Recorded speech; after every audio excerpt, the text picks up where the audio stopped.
Bonjour, bienvenue chez MVP Foot. Voici le résumé de l'actualité du football ivoirien. On espère que ça va te plaire. Donc, laisse un pouce bleu et aussi essaie de t'abonner pour ne rien rater de l'actualité de nos chers footballeurs éléphants.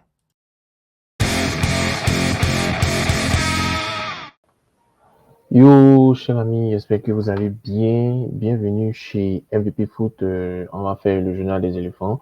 Comme ce qui passe en bas, on a un message. Chaque jour, on fait le résumé de l'actualité du football ivoirien. Donc, je suis en compagnie de mon consultant, Lamougance. Lamougance, comment est-ce que tu vas? Je vais bien, content d'être là, content et d'être aussi dans cette nouvelle formule. Et je salue tous nos auditeurs et auditrices. Et ensemble, on va déguster l'actualité croustillante du football ivoirien. Voilà, donc, Merci. merci. Et voilà, donc, pour ceux qui ne sont pas encore abonnés, je leur ai dit, on fait le résumé de l'actualité du football ivoirien. Donc, veuillez vous abonner, vous partager, ça va nous aider à nous référencer. Objectif, cette saison 2024-2025, on veut atteindre les 25 000 abonnés. Donc, ceux qui ne sont pas encore abonnés, veuillez vous abonner. Bon, on commence par une triste nouvelle, hein. Voilà, donc on a notre jeune talent ivoirien Amada Diallo qui a perdu sa mère. Et comme ce qui affiche sur le PowerPoint, on dit toutes nos pensées vont vers Ahmad et sa famille avec cette épreuve douloureuse. Que Allah, le Tout-Puissant, accueille sa mère dans son immense paradis et lui accorde sa miséricorde. Donc, l'équipe de MVP Foot dit courage à Ahmad Diallo dans ces moments difficiles. On espère qu'il va ressortir fort de ces moments difficiles. Monsieur Lamogance, est-ce que vous avez un mot pour Ahmad Diallo? Euh, Sincèrement, tous nos condoléances au jeune Amad Diallo. Toutes nos pensées sont portées sur lui et sur sa maman. C'est vraiment triste de commencer cette saison pour lui avec ce genre de nouvelles qui brisent vraiment le cœur. C'est vraiment tous nos pensées pour lui, sur lui, qu'Allah accueille sa maman auprès de lui. Et je lui souhaite beaucoup de courage, beaucoup de courage, qu'il ne soit pas très abattu, que ceci n'impacte pas la suite de sa saison et qu'il soit plus fort afin de, et je pense que c'est ce que sa maman souhaite et aurait souhaité. Oh, Vraiment, toutes nos condoléances. ok, non, là, tu as vraiment tout dit, hein. Donc, cher Ahmad Diallo, tous les Ivoiriens sont de cœur avec toi. Donc, Yakou. On passe à la prochaine actu, deuxième actu de la journée. On a Sylvain Gbo qui peut-être va partir à l'Africa Sport National. Donc, on dirait qu'il va partir à l'Africa Sport National. Donc, il a été vu le jeudi 22 août au Parc des Sports et il a suivi l'entraînement des joueurs de l'Africa Sport National. Pour ceux qui ne le savent pas, Sylvain Gboro a été libéré par le stade d'Abidjan. Moi, je ne le savais pas. Je ne savais pas qu'il était libéré par le stade d'Abidjan et bon, il devait aller en Arabie Saoudite et son transfert a été annulé et bon, tout est mélangé au niveau de son transfert. Donc, c'est une possible signature à l'Africa Sport d'Abidjan. Est-ce que ça va être un bon choix pour l'Africa Sport d'Abidjan de recruter Gboro Sylvain avec toute son expérience? Moi, mon avis, c'est que il aurait dû rester au stade d'Abidjan, en fait, voilà, pour terminer sa carrière. Donc, le fait qu'il parte en Arabie Saoudite, je n'ai pas vu ça d'un très bon œil. Voilà. Donc, qu'est-ce que tu en penses? Déjà, ouais, moi aussi, j'aurais aimé qu'il continue au stade d'Abidjan, mais est-ce que c'est une bonne nouvelle pour Africa de recruter Sylvain? Bon,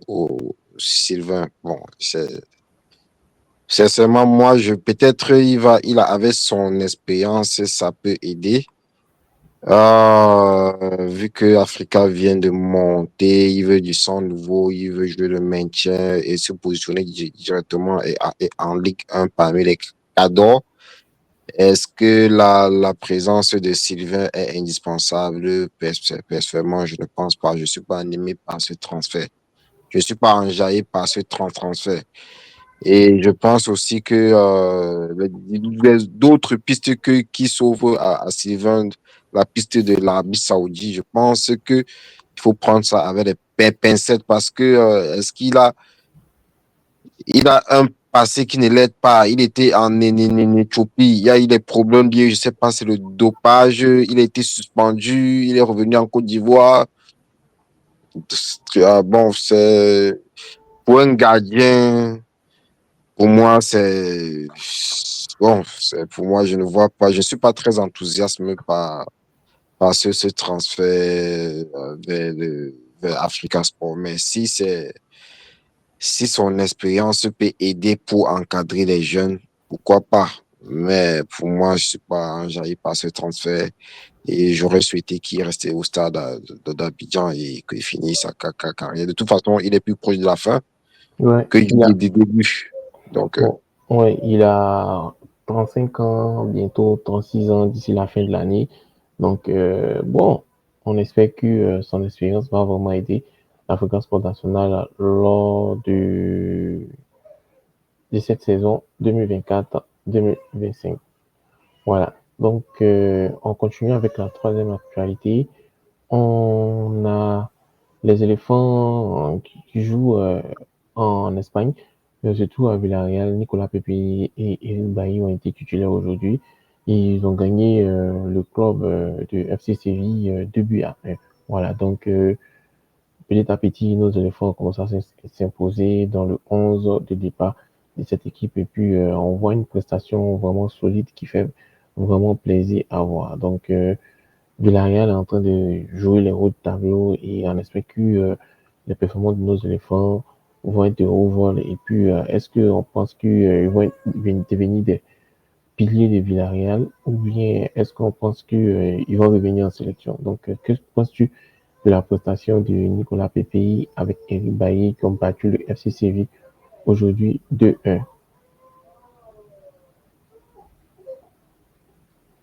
Romy, allô, ce sont les aléas du allô, oui, allô, je suis là, tu m'entends? Oui, je t'entends. Oui, désolé, à nos auditeurs, il y a une petite coupure. J'ai dit, déjà, c'est une très bonne nouvelle pour Nicolas Pepe, particulièrement de retrouver un club de haut calibre et d'être directement titulaire après tout le tour d'Europe qu'il a fait et en prêt depuis qu'il est joué d'Arsenal.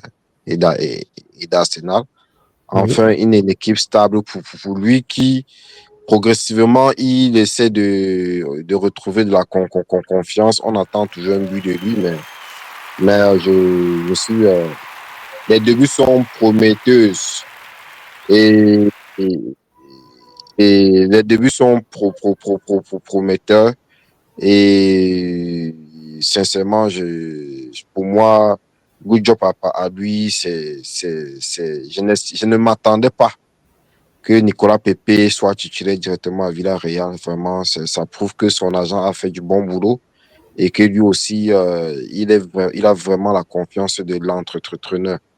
Je pense que il va passer une très belle saison. Et concernant Eric Bailly, bon, il est dans la continuité. Hein, depuis la saison passée qu'il est arrivé à Villarreal, il est titulaire, il est quand même titulaire. Donc, il est que dans la continuité. Espérons que le coach Hermes Faye le fasse revenir et en sélection, malgré qu'on a déjà une solidité des défensives. Mais je pense que son expérience nous aidera dans les challenges futurs, quoi. Donc, c'est ça mon avis. ok, ok. Donc, on aura plein d'ondes positives à nos deux éléphants et on espère un jour les revoir en maillot orange, pas en maillot jaune. On continue aussi avec Franck Kessié qui est en train de survoler la Ligue saoudienne, en fait. Voilà. En fait, la première journée de la Saudi Pro League, ils ont joué contre le Al Orouba. Je pense que c'est le nouveau club de Cyril Jean-Michel. Et il a été vraiment impressionnant et il a eu une passe décisive et puis il a été impliqué dans le deuxième but de son équipe. Donc, ce qui a fait qu'il a été élu homme du match et c'est vraiment un très bon début de saison pour lui. On sait tous son importance dans son équipe de Al Ali et moi j'ai une question. Est-ce que vous pensez que son équipe va être champion d'Arabie Saoudite cette saison? Voilà. Donc, est-ce que il va toujours avoir une grande performance en équipe nationale ivoirienne? Donc, écrivez en commentaire, on aimerait savoir. Et je pose toujours ces mêmes questions à Romy. Est-ce qu'il va être champion d'Arabie Saoudite? Est-ce que son niveau va pas baisser avec la Saudi Pro League? Donc, concernant l'état de son club, est-ce que son club va être champion de la Saudi Pro League? On ne peut pas répondre à cette question par une affirmation. Mais si on se base directement sur les l'historique récente, ça peut être très difficile parce qu'il y a des cadeaux comme Al Ali et Al Nassr qui sont deux clubs très implémentés et qui a un effectif plus solide que l'équipe de Franck Kessié. Mais c'est déjà bien que notre Franck Kessié retrouve commence la saison ainsi. C'est bien pour la confiance et de toute façon, il n'est que dans la continuité, hein, il est dans son registre vivement que il continue ainsi. Et concernant le niveau est-ce que son niveau va baisser avec la Saudi Pro League? On ne peut pas le dire ainsi parce que regardez Kanté. Golo Kanté a fait c'était carrément le meilleur joueur de la France à l'Euro. Ouais, Pourtant, il joue en Saudi Pro League. ouais, Donc, c'est un championnat qui, ces dernières années, s'affirme vraiment. Il y a des joueurs jeunes même qui n'hésitent plus à prendre, à signer des chèques, à prendre des chèques venant des clubs de la Saudi Pro League. Donc, ce n'est pas un championnat de retraités comme on veut nous faire comprendre. On peut critiquer leur façon de faire l'économie du football, mais force est de constater qu'aujourd'hui, le championnat saoudien est un championnat compétitif avec des joueurs internationaux, que ce soit des Brésiliens, des Français. Et on a vu dans des grandes compétitions que ces joueurs-là démontrent que ils sont encore au top de leur forme. Regarde, la preuve, comme je viens de me répéter, N'Golo Kanté a été carrément parmi les meilleurs joueurs de l'Euro. De l'Euro, carrément. Donc, ouais, c'est dit que ça va impacter le niveau je pense que c'est le niveau du club qui peut impacter le niveau du joueur des fois. Si le club est trop faible, peut-être ça peut avoir un coup de morale sur le joueur et qui baisse en régime. Bon, ouais, si le club est fort, c'est-à-dire un club compétitif comme Al Nassr, et il y a aussi Al Ittihad, l'équipe de N'Golo Kanté et l'équipe de Nenema, qui sont dans trois gros clubs en Asie. Et ouais. c'est un championnat vraiment solide. Donc, je pense pas qu'au niveau, concernant le niveau, ça va impacter quelque chose sur Franck Kessié. Franchement, il est dans sa continuité. Je lui souhaite un très bon début de saison et heureux qu'il commence ainsi. C'est toujours bien pour le moral. Ok, merci pour ton analyse. En tout cas, tu as bien dit, pour que c'est un joueur en Arabie Saoudite et il a été champion d'Afrique. N'Golo Kanté a joué en Arabie Saoudite et on a vu ses prestations à l'Euro. Donc, je pense que le championnat saoudien est relevé. Voilà. Ensuite, on part du côté de l'Autriche avec Abdoulaye Kanté qui est en train de faire un début de carrière tonitruant. Voilà. Donc, pour ceux qui ne le connaissent pas, c'est le buteur, le serial buteur du Racing Club d'Abidjan. Il a été transféré à l'Austria de Vienne. Voilà. Donc, il a joué son premier match aujourd'hui et il a fait un doublé. Voilà. Donc, c'est vraiment une grande performance pour lui. Déjà, premier match, il a déjà fait doublé. Donc, il a marqué les esprits. Et c'est un international U23. On espère le voir en sélection nationale. Pour ceux qui ont regardé ces matchs, je sais que ça va même pas tarder pour qu'il vienne en sélection nationale parce que c'est quelqu'un qui a vraiment l'instinct de buteur. Voilà. Donc, Monsieur Gomis, je ne sais pas si vous le connaissez, celui-là. Bon, je sais, j'avoue que je n'ai pas eu trop de détails par rapport à son transfert vers l'Autriche, mais bon. Mais quand je vois, c'est avec la problématique en attaque que l'on a déjà, quand je vois un attaquant qui marque comme ça et surtout qui est jeune, ça, c'est comme si il nous donne un peu d'air frais, quoi. On est optimiste par rapport parce que vu les soucis qu'on a en attaque, les pointeurs, vraiment, voilà des jeunes qui peuvent venir être une solution par rapport à cette problématique-là. Donc, voir quelqu'un qui quitte du championnat ivoirien directement en Autriche et s'impose dès le début comme ça, il faut vraiment, ça prouve que ce gars-là a de la confiance et du jus. Oui, Même Karim Konaté, il a fallu une saison à Karim Konaté pour s'imprégner vraiment du championnat autrichien. Ça, oui, il faut donner un coup de chapeau à ces jeunes-là, je ne savais pas. oui, ouais, Et, aussi, je vais vous donner une anecdote. Lui, on l'a surnommé le baobab. Voilà, pourquoi on l'a surnommé le baobab? C'est-à-dire, il est petit de taille, il est vraiment petit, mais sa manière de jouer, les défenseurs, il crée beaucoup de problèmes aux défenseurs. Donc, c'est le seul qui fait déraciner les baobabs. Donc, on a vu les grands défenseurs de la SEC Mimosa peiner avec ce joueur. On a vu les autres grands défenseurs du championnat ivoirien, des défenseurs qu'on pensait que ils étaient vraiment durs et lui, il était peiné. Voilà. Et il était aussi en course pour être le meilleur buteur du championnat.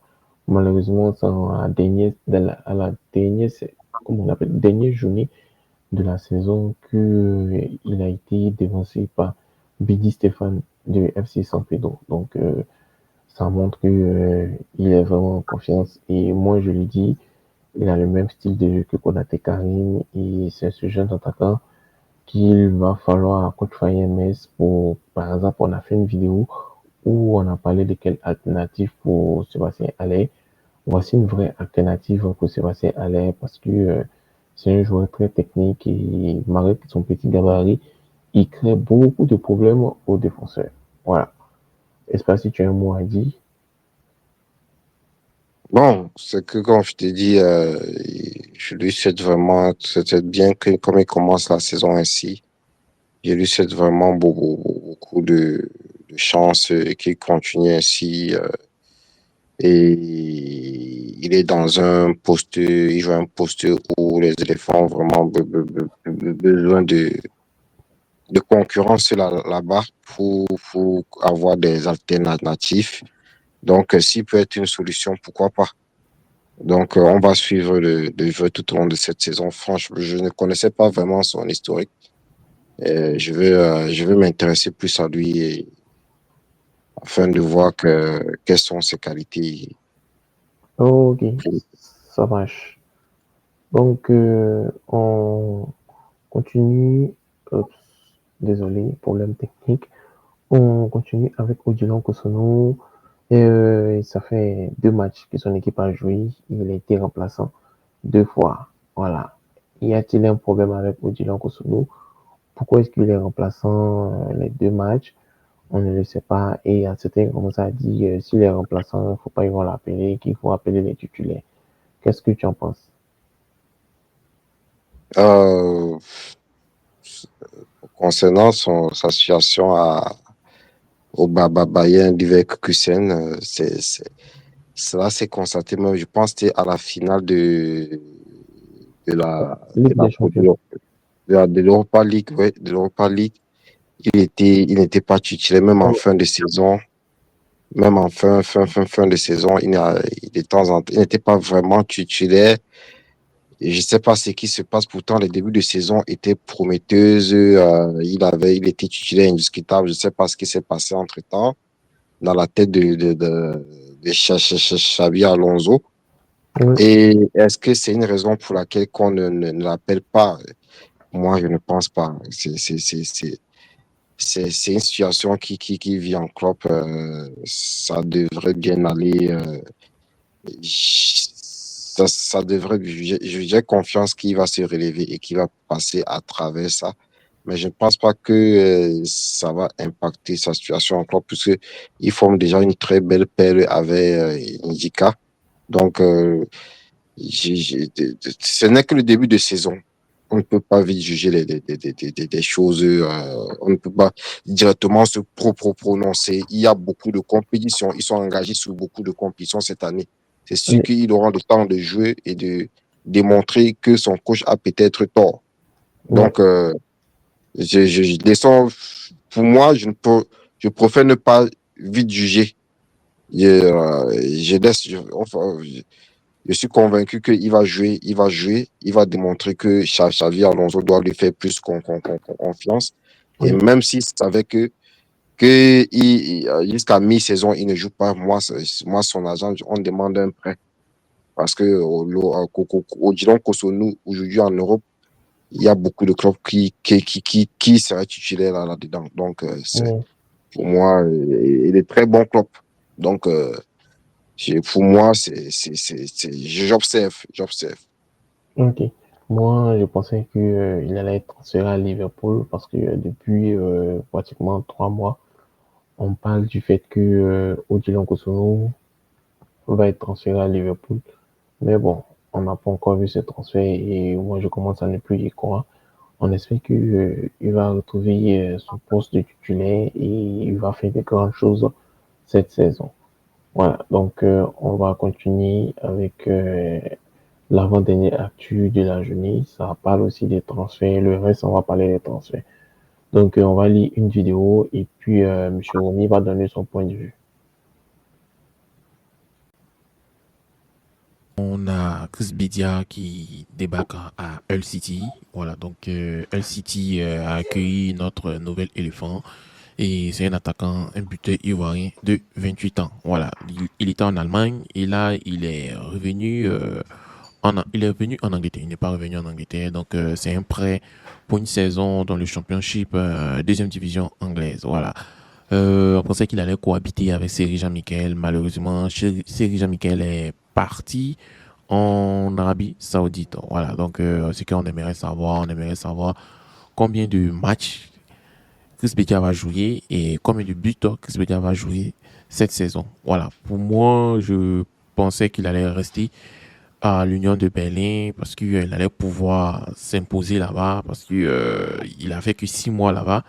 Il vient en Angleterre. Bon, franchement, affaire où on te trimballe à gauche et à droite.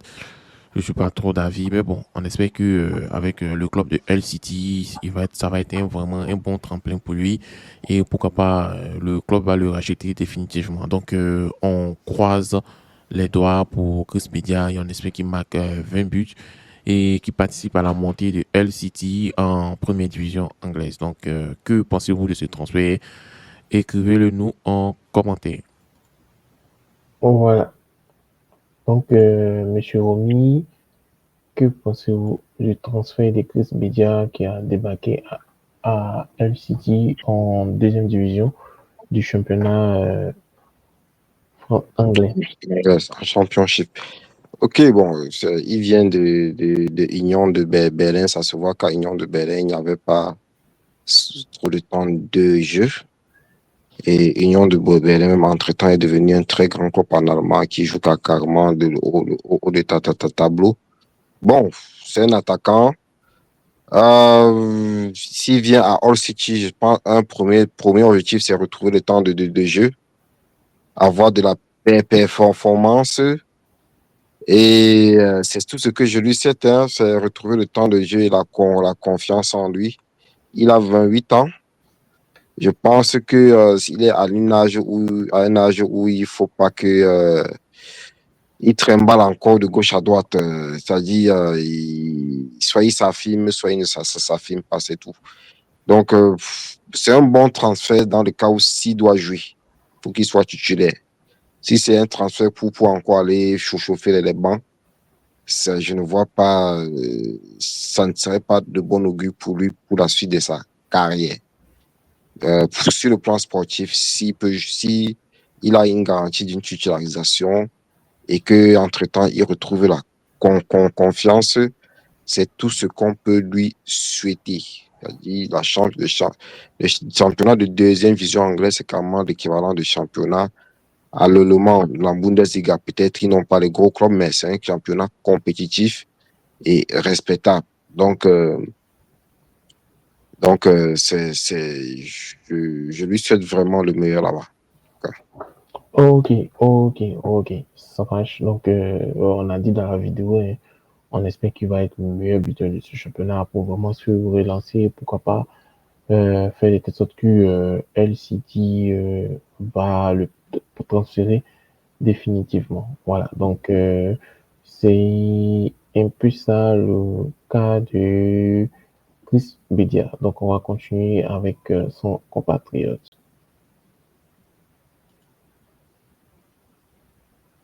On apprend que Cyril Jean-Michel s'envole pour l'Arabie Saoudite.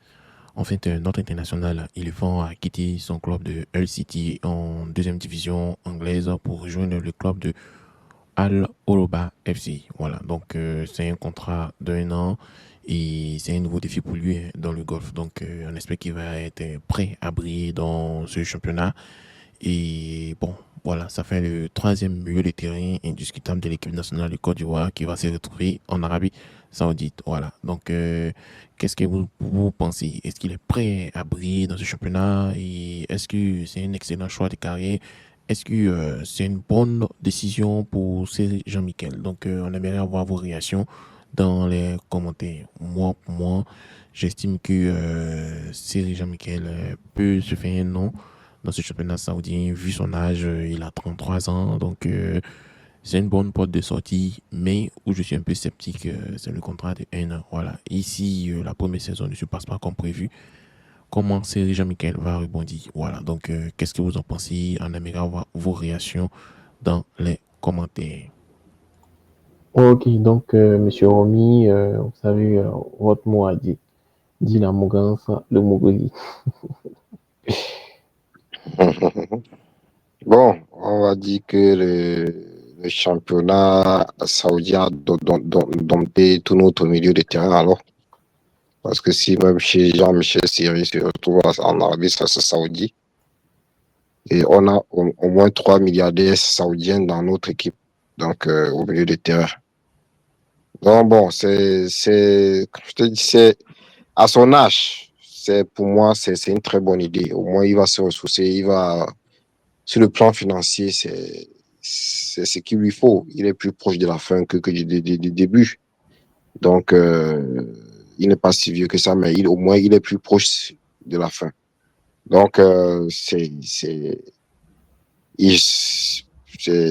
le plan financier, c'est une bonne chose. Sur le plan sportif, j'espère que ça dépendra de ses performances en club. Ça dépendra aussi du niveau de ce club-là dans le championnat saoudien. Ça serait dommage qu'il quitte pour aller jouer de maintien en Arabie Saoudite. Mais bon, moi, je fais confiance en Jean-Michel Seri. C'est un joueur solide. Il va porter toutes les qualités que l'on connaît déjà à ce club-là. Et bon, ce n'est que une bonne nouvelle. Hein. En tout cas, c'est une bonne nouvelle financière pour lui. En tout cas, il va pouvoir bien se renfler les poches. Ok, je suis un peu sceptique.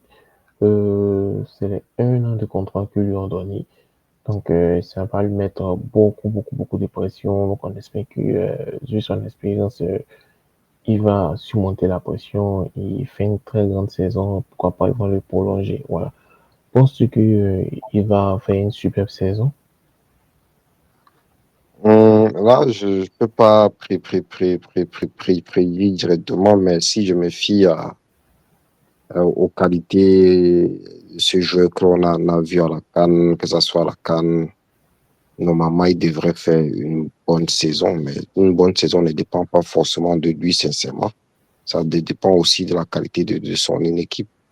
Si toute l'équipe est mauvaise, ça risque d'impacter largement sur sa saison. Et comme tu l'as mentionné, il n'a qu'un contrat d'un an. pourquoi le contrat est seulement une année? Est-ce que c'est parce qu'il vient de la Championship? Est-ce qu'on n'est pas vraiment sûr? Parce que c'est rare qu'un joueur signe en Arabie Saoudite un an. Bon, c'est exceptionnel. J'espère que ça doit être une clause dans son contrat pour peut-être avoir un meilleur salaire après s'il confirme la première année et peut-être on va lui proposer un nouveau contrat sur le long terme. Donc, ça entre dans les trucs administratifs. On ne saura presque jamais. Mais je pense que si on se fie au talent du joueur que nous, on connaît, il devrait faire une bonne saison. Mais là, comme je t'ai dit, ça ne dépend pas forcément de lui. Ça dépend aussi de l'équipe. Est-ce que c'est une très bonne équipe en Arabie Saoudite? Ça, excusez-moi, je n'ai pas toutes les informations sur les performances de cette équipe-là toutes les 5 dernières années pour voir à quelle échelle, comment il se situe dans le championnat saoudien, afin de voir quelles sont les perspectives qu'il peut apporter aussi aux joueurs. Ouais, et là, je vous rappelle que c'est l'équipe que Franck Kessie a joué contre eux aujourd'hui qu'ils ont battu 2-0. Voilà, donc, Ça commence bien. C'est ça. voilà. D'accord, donc, merci, monsieur Romy dit la Mougance. Ouais, ouais, merci beaucoup pour ce journal des éléphants et on espère que ce journal vous a plu. Si on a le temps, on va faire ce journal de ce format. Il est assez long, mais on a beaucoup débattu. En tout cas, merci beaucoup et merci d'avoir suivi jusqu'à la fin et veuillez vous abonner. Et monsieur Romy, vous avez un mot pour la fin? Bon, merci à tous nos éditeurs d'être toujours présents pour nous soutenir. On lit vos commentaires, que ce soit sur Facebook, sur YouTube. C'est toujours agréable d'écouter, d'entendre les idées contradictoires, les critiques. C'est de bonnes guerres. Et on est ces 30 millions de coachs en Côte d'Ivoire, donc ce qu'on connaît nous tous. Chacun a toujours sa position. Donc, on espère que vous seriez présents pour nos prochains débriefs long format dans ce cadre. Et n'oubliez pas de liker, de partager et de partager dans plusieurs groupes pour que chaque Ivoirien sur cette planète soit au courant de MVP Foot. Merci. Merci. Merci donc, passez une agréable journée. Merci.